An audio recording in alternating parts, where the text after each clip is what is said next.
Hello ಕನ್ನಡಿಗ ಶರಣು ಶರಣಾರ್ಥಿ ಪ್ರೀತಿಯ ಸ್ನೇಹಿತರೆ, ಇವತ್ತಿನ ನಮ್ಮ ಒಂದು ಜಾಬ್ ಸರ್ಚ್ ಏನು ವಿಶೇಷ ಮಾಹಿತಿಯಪ್ಪ ಅಂದರೆ ಜೆಸ್ಕಾಂ ಅಪ್ರೆಂಟಿಸ್ ರಿಕ್ವೈರ್ಮೆಂಟ್ 2026. ಹೌದು ಸ್ನೇಹಿತರೆ, ಗುಲ್ಬರ್ಗಾ ವಿದ್ಯುತ್ ಶಕ್ತಿ ಸರಬರಾಜು ಕಂಪನಿ ನೇಮಕದಲ್ಲಿ ಅಗತ್ಯವಿರುವ ಅಪ್ರೆಂಟಿಸ್ ಹುದ್ದೆಗಳ ಭರ್ತಿಗೆ ಅರ್ಹ ಹಾಗೂ ಆಸಕ್ತ ಅಭ್ಯರ್ಥಿಗಳಿಂದ ಅರ್ಜಿಗಳನ್ನು ಕರೆಯಲಾಗಿದೆ. ಹುದ್ದೆಗಳ ಭರ್ತಿಗೆ ಸಂಬಂಧಿಸಿದಂತೆ ಹುದ್ದೆಗಳ ಸಂಖ್ಯೆ, ಶೈಕ್ಷಣಿಕ ಅರ್ಹತೆ, ವೇತನ, ಅರ್ಜಿ ಸಲ್ಲಿಕೆ ದಿನಾಂಕ, ಹುದ್ದೆಗಳ ಬಗ್ಗೆ ಮಾಹಿತಿ, ಓವರಾಲ್ ಆಗಿ ನೋಟಿಫಿಕೇಶನ್ ವಿವರವನ್ನು ನಾನು ನಿಮಗೆ ಈ ವಿಡಿಯೋದಲ್ಲಿ ತಿಳಿಸ್ಕೊಡ್ತಾ ಇದ್ದೀನಿ. ಅದಕ್ಕಿಂತ ಮುಂಚಿತವಾಗಿ ನಮ್ಮ ಯೂಟ್ಯೂಬ್ ಚಾನಲ್ಗೆ ಮೊದಲ ಬಾರಿ ಭೇಟಿ ನೀಡಿದರೆ ಸಬ್ಸ್ಕ್ರೈಬ್ ಜೊತೆಗೆ ಬೆಲ್ ಐಕನ್ ಕ್ಲಿಕ್ ಮಾಡೋದನ್ನು ಮರೆಯಬೇಡಿ. ಯಾಕಪ್ಪ ಅಂದರೆ ಪ್ರತಿನಿತ್ಯ ನಾವು ಕೇಂದ್ರ ಸರ್ಕಾರ ಮತ್ತು ರಾಜ್ಯ ಸರ್ಕಾರದ ಹೊಸ ಹೊಸ ಹುದ್ದೆಗಳ ಮಾಹಿತಿ ಕೊಡೋದ್ರಿಂದ ತಪ್ಪದೇ ನೋಟಿಫಿಕೇಶನ್ ನಿಮಗೆ ಮೊದಲಿಗೆ ಬರಲಿದೆ.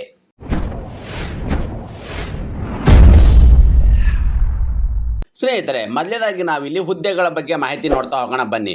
ನೋಡಿ, ಯಾವೆಲ್ಲ ಒಂದು ಹುದ್ದೆಗಳ ಅರ್ಜಿಗಳನ್ನು ಆಹ್ವಾನಿಸಲಾಗಿದೆಯಪ್ಪ ಅಂದರೆ ಇಂಜಿನಿಯರಿಂಗ್ ಪದವೀಧರ ಮತ್ತು ಡಿಪ್ಲೊಮಾ ಅಪ್ರೆಂಟಿಸ್, ಅಂದರೆ ನೋಡಿ ಇಂಜಿನಿಯರಿಂಗ್ ಪಾಸ್ ಆಗಿರ್ತಕ್ಕಂಥವ್ರು ಮತ್ತು ಡಿಪ್ಲೊಮಾ ಆಗ್ತಕ್ಕಂಥ ಅಭ್ಯರ್ಥಿಗಳಿಗೆ ಹುದ್ದೆಗಳ ಅರ್ಜಿಗಳನ್ನು ಆಹ್ವಾನಿಸಲಾಗಿದ್ದು, ಕರ್ತವ್ಯ ಸ್ಥಳ ಎಲ್ಲಿಯಪ್ಪ ಅಂದರೆ ಹುದ್ದೆಗೆ ಆಯ್ಕೆಯಾದ ಅಭ್ಯರ್ಥಿಗಳು ಕಲಬುರಗಿ ನಗರದಲ್ಲೇ ಕೆಲಸವನ್ನು ನಿರ್ವಹಿಸಬೇಕಾಗುತ್ತೆ.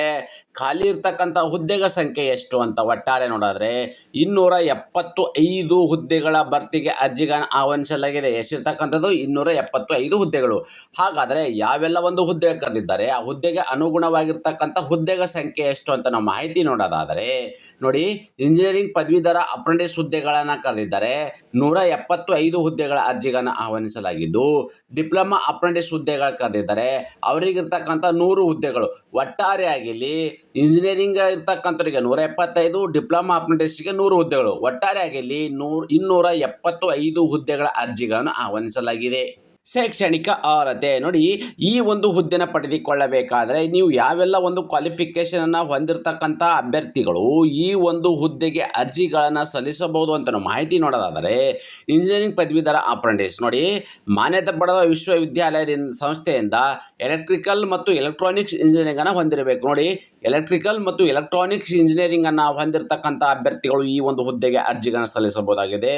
ಡಿಪ್ಲೊಮಾ ಅಪ್ರೆಂಟಿಸ್ ಅಂದರೆ ಡಿಪ್ಲೊಮಾ ಅಪ್ರೆಂಟಿಸಲ್ಲಿ ನೀವು ಯಾವುದಪ್ಪ ಅಂದ್ರೆ 3 ವರ್ಷಗಳ ಕಾಲ ಡಿಪ್ಲೊಮಾ ಅಪ್ರೆಂಟಿಸನ್ನು ಅಂದರೆ 3 ವರ್ಷಗಳ ಕಾಲ ಡಿಪ್ಲೊಮಾ ಕೋರ್ಸನ್ನು ಮಾಡಿರ್ತಕ್ಕಂಥ ಅಭ್ಯರ್ಥಿಗಳು ಈ ಒಂದು ಹುದ್ದೆಗೆ ಅರ್ಜಿಗಳನ್ನು ಸಲ್ಲಿಸಬಹುದಾಗಿದೆ. ಅದೇ ರೀತಿ ವಯೋಮಾನ ಅಂದರೆ ಈ ಒಂದು ಹುದ್ದೆಗೆ ಅರ್ಜಿ ಸಲ್ಲಿಸಬೇಕಾದ್ರೆ ಯಾವ ವಯೋಮಿತಿ ಒಳಗಡೆ ಇರತಕ್ಕಂಥ ಅಭ್ಯರ್ಥಿಗಳು ಈ ಒಂದು ಹುದ್ದೆಗೆ ಅರ್ಜಿಗಳನ್ನು ಸಲ್ಲಿಸಬಹುದು ಅಂದರೆ ಅಭ್ಯರ್ಥಿಗಳಿಗೆ ಕನಿಷ್ಠ 18 ವರ್ಷವನ್ನು ಪೂರೈಸಬೇಕು. ಎಷ್ಟಿರ್ತಕ್ಕಂಥದ್ದು? ಮಿನಿಮಮ್ 18 ವರ್ಷ ಪೂರೈಸತಕ್ಕಂಥ ಅಭ್ಯರ್ಥಿಗಳು ಈ ಒಂದು ಹುದ್ದೆಗೆ ಅರ್ಜಿಗಳನ್ನು ಸಲ್ಲಿಸಬಹುದಾಗಿದೆ. ಅದೇ ರೀತಿ ಇಲ್ಲಿರ್ತಕ್ಕಂಥದ್ದು ವೇತನ ಅಂದರೆ ಆಯ್ಕೆಯಾಗಿರ್ತಕ್ಕಂಥ ಅಭ್ಯರ್ಥಿಗಳಿಗೆ ಪ್ರತಿ ತಿಂಗಳು ಸಿಗ್ತಕ್ಕಂಥ ಒಂದು ಸ್ಟೈಪಂಡ್ ಎಷ್ಟು ಅಂತಂದರೆ ಹುದ್ದೆ ಮತ್ತು ಹುದ್ದೆಗೆ ಅನುಗುಣವಾಗಿರ್ತಕ್ಕಂಥ ಒಂದು ಸ್ಟೈಪಂಡ್ ನೋಡೋದಾದರೆ ಇಂಜಿನಿಯರಿಂಗ್ ಅಪ್ರೆಂಟಿಸ್ ಹುದ್ದೆಗೆ ಸಂಬಂಧಪಟ್ಟ ಅಭ್ಯರ್ಥಿಗಳಿಗೆ 9,000, ಡಿಪ್ಲೊಮಾ ಅಪ್ರೆಂಟಿಸ್ ಹುದ್ದೆಗೆ ಸಂಬಂಧಪಟ್ಟ ಅಭ್ಯರ್ಥಿಗಳಿಗೆ 8,000 ರೂಪಾಯಿ ಪ್ರತಿ ತಿಂಗಳು ಸಿಗ್ತಕ್ಕಂಥ ಸ್ಟೈಪಂಡ್ವಾಗಿದೆ. ಅದೇ ರೀತಿ ಆಯ್ಕೆ ವಿಧಾನ ನೋಡಿ, ಅರ್ಹತೆ ಅಂದರೆ ಅರ್ಹತೆ ಆಧಾರದ ಮೇಲೆ ಆಯ್ಕೆಯನ್ನು ಮಾಡಲಾಗುವುದು. ಅಂದರೆ ನೀವು ಗಳಿಸಿರ್ತಕ್ಕಂಥ ಇಂಜಿನಿಯರಿಂಗ್ ಆಗಿರಬಹುದು ಅಥವಾ ಡಿಪ್ಲೊಮಾದಲ್ಲಿ ಯಾವ ಒಂದು ಹುದ್ದೆಗೆ ಅರ್ಜಿ ಸಲ್ಲಿಸ್ತಾ ಇದ್ರಿ ಆ ಹುದ್ದೆಗೆ ಅನುಗುಣವಾಗಿ ನಿಮ್ಮ ಕ್ವಾಲಿಫಿಕೇಷನಲ್ಲಿ ಗಳಿಸಿರ್ತಕ್ಕಂಥ ಏನು ಪರ್ಸೆಂಟೇಜ್ ಏನಿದೆ ಆ ಪರ್ಸೆಂಟೇಜ್ ಆಧಾರದ ಮೇಲೆ ಮೆರಿಟ್ ಲಿಸ್ಟನ್ನು ಸಿದ್ಧಪಡಿಸಲಾಗುವುದು. ಆ ಮೆರಿಟ್ ಲಿಸ್ಟಲ್ಲಿ ಕ್ವಾಲಿಫೈ ಆಗಿರ್ತಕ್ಕಂಥ ಅಭ್ಯರ್ಥಿಗಳನ್ನು ಡಾಕ್ಯುಮೆಂಟ್ ವೆರಿಫಿಕೇಷನ್ ಮಾಡಿ ಮೆರಿಟ್ ಆಧಾರದ ಮೇಲೆ ಅಭ್ಯರ್ಥಿಗಳನ್ನ ನೇಮಕಾತಿ ಮಾಡಲಾಗುವುದು.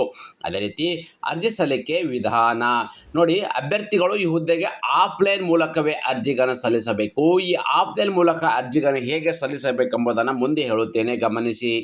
ಅರ್ಜಿ ಸಲ್ಲಿಸುವ ವಿಳಾಸ ನೋಡಿ ಸ್ನೇಹಿತರೆ, ಈ ಒಂದು ನೀವು ಆಫ್ಲೈನ್ ಮುಖಾಂತರ ಅರ್ಜಿ ಸಲ್ಲಿಸಬೇಕಾದ್ರೆ ಆ ವಿಳಾಸ ಈ ರೀತಿ ಇರಲಿದೆ.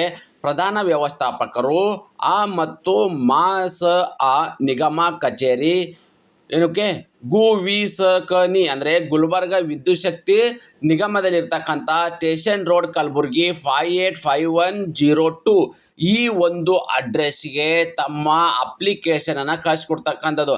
ಹಾಗಾದರೆ ಈ ಒಂದು ಅಡ್ರೆಸ್ಗೆ ತಮ್ಮ ಅರ್ಜಿಗಳನ್ನು ಹೇಗೆ ಕಳಿಸ್ಕೊಡ್ಬೇಕಪ್ಪ ಅಂದರೆ ಈ ಒಂದು ಆಫ್ಲೈನ್ ಅಪ್ಲಿಕೇಶನ್ ಫಾರ್ಮ್ಯಾಟ್ ಇದೆ, ಅಪ್ಲಿಕೇಶನ್ ಫಾರ್ಮ್ಯಾಟ್ ಇದೆ, ಅದು ಕೂಡ ಲಿಂಕ್ ಕೂಡ ನನ್ನ ಯೂಟ್ಯೂಬರ್ ಡಿಸ್ಕ್ರಿಪ್ಷನ್ ಬಾಕ್ಸಲ್ಲಿ ನಾನು ಟೆಲಿಗ್ರಾಮ್ ಚಾನಲ್ ಲಿಂಕನ್ನು ಕೊಟ್ಟಿದ್ದೇನೆ, ಅದಕ್ಕೆ ನೀವು ಜಾಯ್ನ್ ಆಗಿ. ಓಕೆ, ಅಲ್ಲಿ ಜಾಯ್ನ್ ಆದ ತಕ್ಷಣ ನಿಮಗೆ ಅಲ್ಲಿ ಒಂದು ಅಪ್ಲಿಕೇಶನ್ ಫಾರ್ಮ್ಯಾಟ್ ದೊರೆಯುತ್ತದೆ. ಆ ಅಪ್ಲಿಕೇಶನ್ ಫಾರ್ಮ್ಯಾಟನ್ನು ನಮ್ಮ ಒಂದು ಟೆಲಿಗ್ರಾಮಿಂದ ಡೌನ್ಲೋಡ್ ಮಾಡಿಕೊಂಡು ಸರಿಯಾದಲ್ಲಿ ಫಿಲ್ ಮಾಡಿ ಆ ಒಂದು ಅಪ್ಲಿಕೇಶನ್ನ ಈ ಒಂದು ಅಡ್ರೆಸ್ಗೆ ತಾವು ಆರ್ಡಿನರಿ ಪೋಸ್ಟ್ ಮುಖಾಂತರ ಅಥವಾ ಕಲಬುರಗಿ ಅಭ್ಯರ್ಥಿಗಳಾಗಿದ್ದರೆ ಡೈರೆಕ್ಟಾಗಿ ಹೋಗಿ ಈ ಒಂದು ಅಡ್ರೆಸ್ಗೆ ನೀವು ಸಬ್ಮಿಟನ್ನು ಮಾಡಬಹುದಾಗಿದೆ, ಅಂದರೆ ಅರ್ಜಿಗಳನ್ನು ಸಲ್ಲಿಸಬಹುದಾಗಿದೆ.